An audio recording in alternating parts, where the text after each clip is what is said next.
Today we'll be learning about the mitzvah of prayer.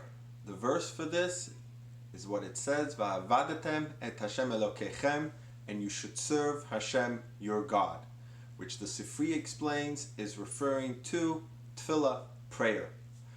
And as it also says in the second paragraph of the Shema, Ula'avdo b'chol levavechem, you should serve him with all your heart. Ezo hi avoda shebelev, what is, our sages tell us, the prayer of the heart? Zu tefillah, this is prayer.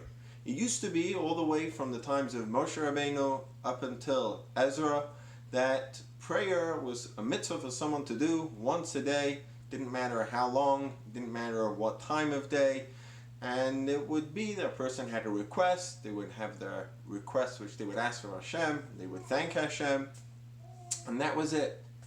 But then along came Ezra together with his Bet Din, his court, also known as the Anshe Knesset HaGdola, the men of the Great Assembly, which are made up of some 120 prophets, among them Ezra, among them was also Mordechai of the Purim story.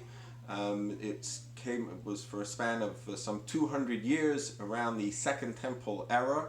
And they actually put the nusach, the wording for davening, the Shmona Esra, the 18 blessings that we say in the Amidah, and much of the other wording, the nusach that we use for our prayer.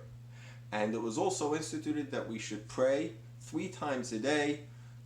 Twice a day was considered obligatory, corresponding to the morning sacrifice that was offered in the temple. That's Shacharis, and the afternoon sacrifice which was offered in the temple. For that we have Mincha.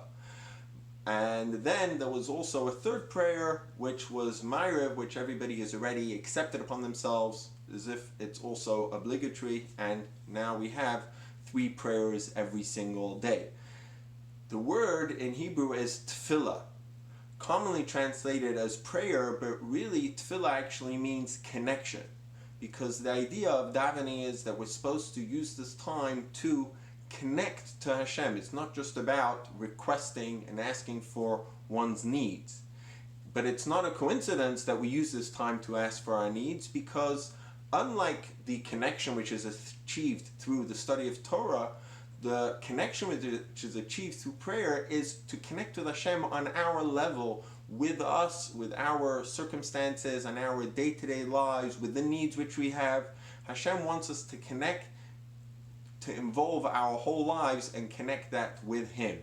It's also important to keep in mind that therefore we should not just pray and say the words and make sure to get it all done with, that we should have said it all, but to use the time every day to try and pick a few lines, to try and concentrate and meditate on, to try and reflect upon God's greatness, and to arouse within ourselves an appreciation and a love for Hashem, and that way use this time for tefillah, for connecting.